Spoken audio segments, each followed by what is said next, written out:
Hi everybody, this is Sarah, and today's video is the Sagittarius forecast for May 2021. So this is Sun, Moon, and Rising sign for our friend Sagittarius. The cards were practically jumping off the table for this reading, so they really want you to understand this changing message or the changing energy that's going to be happening in May. During this reading, we're going to be looking at 6 areas of your life, including what you're bringing forward into May from April, your biggest obstacle for the month, your biggest asset to work with, your home life, your love life, both partnered and single Sagittarius. And remember, this is just a general reading. Also, the outcome or where you're going to be at the end of the month, and then the best stone to use. I will be using a variety of cards and they will all be linked below. This, of course, is my take on the cards and the astrology, and because of that, it may not resonate with everyone. And that's okay. If it doesn't resonate with you, no worries, just pass it on by, and I do hope you find what you're looking for. And remember, astrology is never a reason for bad behavior, or is it an excuse for not taking responsibility for yourself, okay?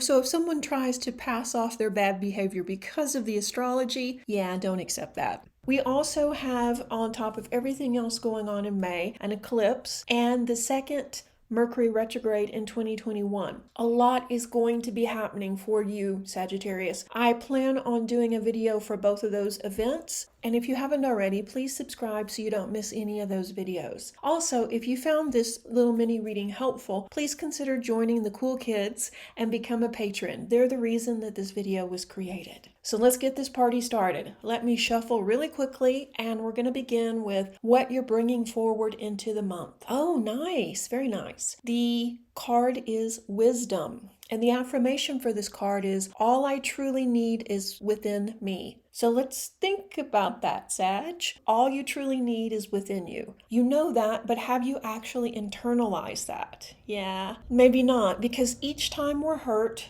and each time we allow that pain to pass through us without understanding it, integrating it, or healing it, we accumulate another unwanted burden. So not only does this weigh us down, it also keeps us chained to the very thing we need to heal. Over the last few years, you've had a lot of pain. It's surfaced and resurfaced from the past as you've tried to navigate life. It's come up as memories, it's come up as resentments, and it's come up as past arguments or changes in course you've made in relationships, in your career, things with friendships and coworkers. All of this stuff has kind of come up in the last, for sure, 18 months, and it's been haunting you. Sagittarius natives are usually pretty confident in knowing what they want and knowing that the universe has their back, they're making the right decisions, and they just move forward on life without a lot of second guessing. But that's not been the case lately, because all of these old painful memories have been coming up and they've been making you question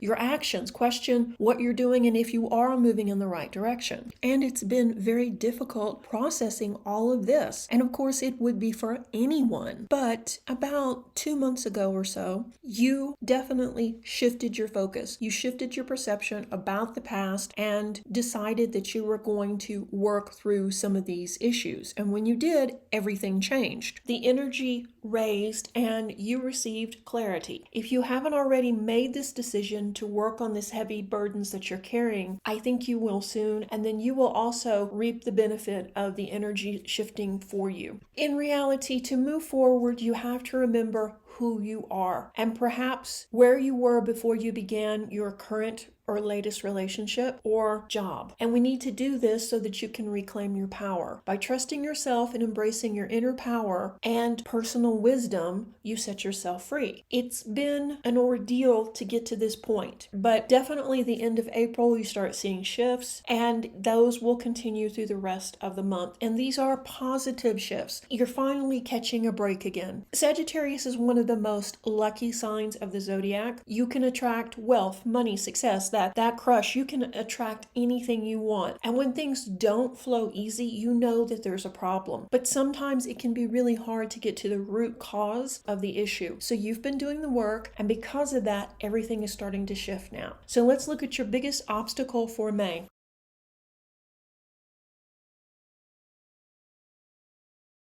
The waning moon.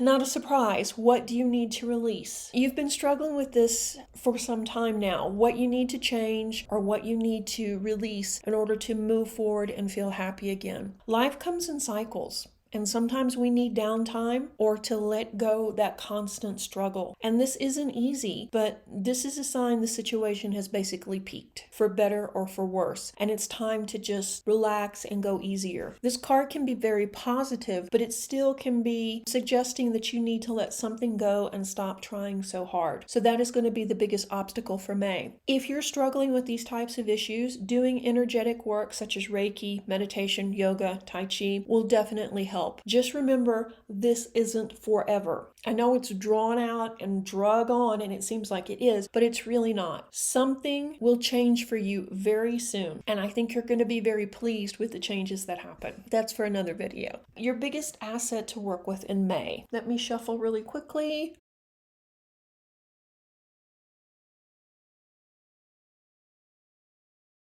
Your hard work is paying off. Okay, again, not a surprise. This is a pretty straightforward card, and especially as an asset. Do the work and reap the rewards, basically. Whatever has been going on in your working life, this card pretty much says that you're about to start a new and improved work cycle. If you're unhappy in your current job, this is the time to either renegotiate your position or look for something new. Your life is very fluid, Sagittarius, and I know it's been feeling like you were stuck, but all of that's about to change. And like I say, things are going to become a lot more fluid and a lot more malleable. If you're considering a career change or going for a new position or an upgrade at work, remember, you bring a lot to the table. You have a lot of talent and a lot of knowledge. So why are you settling? Also, this card signals it's time to take a look at the long term and think about where you want to be in 12 months or even in 5 years. This will inform you on the best course of action now. So think seriously about it. If you're in a situation that doesn't really feel like a good fit, how would you feel staying there for the next 5 years? Probably like no way, right? That's your cue. That's your cue to start now making some adjustments, looking for another job. Same thing with relationships. If the thought of being where you are right now for the next 5 years just seems like too much, then it's time to make some changes. And from that, we look at your home life.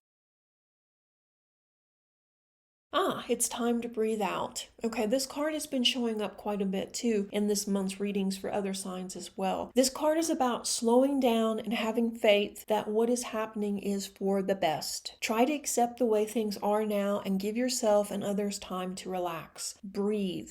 We can't always be on all the time. And your home situation has been strained for a while. And it's really hard for you to make a decision about what needs to happen next because you're finding yourself in a situation that you never expected. This is not where you thought you would be at this phase in your life, at this stage in your relationship, at this point in your career. Anybody would be having problems making a decision right now. By the end of the month, I think you'll have a better idea of where you stand and things will become clearer. Know that you're not alone. The last 18 months have been tough for most people. But when you step back and look at your relationship, Sagittarius, what do you see? If this is an accumulation of things that have been going on prior to 2020, then it's probably not going to get any better. But if this is something that's relatively new, then there still is a good possibility that all parties get clear on what they want and what they're willing to put into the situation. Then I think it will become much clearer as to what direction you need to go in. So overall, I do think your home life is improving. Yes, there is a possibility you're going to be moving in the next 3 months. Yes. But also it feels like this is the direction you want to go in, so that this may not be easy, but it will be the right move. And that brings us to your love life, Sag.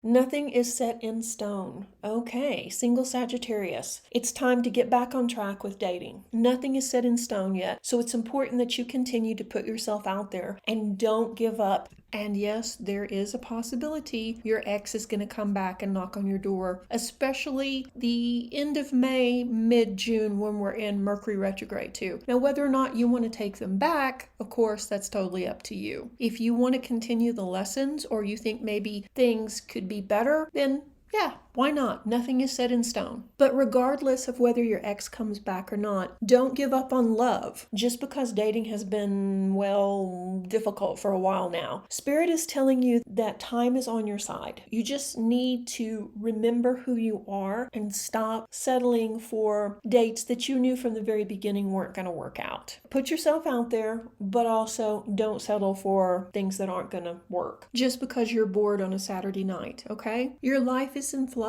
and things are changing for you. Staying adaptable is the key to success for you right now with dating, and stay positive. This too shall pass. It's just a dip in your dating history, and that's all it is. For a partnered Sagittarius, the mutable moon is all about change, but nothing is concrete yet. You still have an opportunity to mend those proverbial fences in the relationship, but you both have to want this. If not, then there may be a change on the not too distant horizon coming up for you. So take some time off in May and think about the resolution you really want. Are you meeting your partner halfway? Are they communicating with you? Are you empowering each other, or has the relationship gone on too far and too long for it to be actually repaired? When Sagittarius commits, which they don't commit easily, but when they do, they're in it for life. And I really do applaud that. But I've also seen Sagittarius stay in relationships that should have ended 10 years prior, just because they are committed, but perhaps their partner was not. So you really need to look at the big picture. And is this something that has happened recent, due to COVID and the pandemic and the fear with the economy and things like that? Or is this something that was building prior? And then get clear too on what you want, how much you're ready to give to your partner to make this work, and then talk it out with them. And they should be willing to meet you halfway. If they're not, then you know already it doesn't matter what you're going to do. They've basically already made up their mind. So probably not what you wanted to hear, but probably also not a surprise, because you know in your heart of hearts what's ultimately going to happen with the relationship. I can tell you that this will not be how things look in your life forever. December, your life will be looking very different. So, okay, that brings us to the outcome. If you continue on the path that you're currently on, this is where you're likely to be at the end of May. Let's see. The end of a tough cycle. There is new work for you professionally on the horizon, or a better work cycle within your current job. It's time to work hard and be a leader for yourself. And the results will be much more gratifying too. Maintain discipline and you will achieve your goal. Sag, you are usually very successful in all you do. If you decide to learn a language, you can do it. If you decide to take up watercolor, you can do it. You decide to, take a class, you've mastered it. You're very, very successful, but you have to want to do it, and you have to make a commitment for your current project to take off. It's time to shift from relationship issues now and focus on your career. You will almost immediately see a positive change, and trust me, this will help all sectors of your life. I would suggest that you make a list of your dreams, ambitions, and intentions for the next 6 months. Where do you want to be by your birthday? It's good to lay out a plan and be excited as things unfold instead of dreading each and every day. I know not all Sagittariuses are right now, but a majority of them are struggling because it's been a year of years already. And with everything that happened prior in 2020, losing freedom is really tough on Sagittarius. Not being able to get up and go and do when they want to can make you feel really pessimistic and really trapped. So this is a big signal from the universe that your path is changing, and it would be great if you could kind of take control of that and let the universe know what exactly it is that you want to manifest. So this has been an interesting reading. Things are getting better for you, and your situation has peaked. In other words, the worst of it is over. It's not done, but the worst of it is over. So you just need to hang in there and get really clear on what you want. Not what you want for your partner, not what you want for your roommate or your children, not what you think your boss wants for you to do, but what you want. And remember how it used to be, and then decide if you can recapture that feeling with your current job, with your current relationship. And if you can't, what changes do you need to make? So while your life is very fluid in May, it is getting better every day. It is becoming clearer to you what direction you should move into and which path is right for you. So, okay, we're going to draw one more card, which will be your stone to work with for May. Oh, all right. Beautiful chrysocolla. This is a really nice stone, and I know most of my Sagittarian friends all own the stone. It's something that I think you guys are drawn to, just like you're drawn to turquoise. This beautiful blue-green earth-colored stone has many different uses, and I think it would be very beneficial for you to work with it. This stone itself encourages you to move from student to teacher. Sagittarius, you love knowledge, but you may not care to teach, and this could be because you never really feel ready. You never really feel like you know enough, or that you've learned enough, or you're going to be able to answer everyone's questions. All of those things could be true, but I don't think they are. So working daily with chrysocolla can really help you get past the need to be perfect. It's time for you to start sharing your knowledge. And this card pretty much signifies that other people will benefit greatly from your own knowledge and personal experiences. But how will they if you don't talk about them, or you don't teach, or you don't share them in a video, or you don't, put it out there? Whether that is writing a book or creating a video, or even just talking to your friends about personal experiences. So this stone can help you transition into that role a lot easier. Chrysocolla is also a stone for creatives like artists, musicians, actors, etc., who need to feel comfortable in uncomfortable situations, such as, maybe a stressful thing, trying out for a job or presenting to a new patron or doing something like that. It's not a stone you would use for everyday anxiety, but like I say, for those, maybe a business meeting with someone new or something like that, you would want to use this stone. I would suggest that you chant, sing, or speak positive affirmations or mantras while holding the stone as well, to further spark your creativity and help you balance that low-level anxiety. It's a good all-around stone, and I really do encourage you to keep some in your collection. Okay, I hope you found this little mini reading helpful, and if you did, be sure and give it a thumbs up and let me know in the comment section below. And if you would like your own personal reading, you can contact me at Serenity. I'll put my information up here and in the description box below. But I am super booked right now, so rather than be disappointed, you might want to get on the wait list now. Okay guys, thank you so much for watching, and I will speak to you soon. Stay tuned for the next video. Reiki blessings. Bye-bye.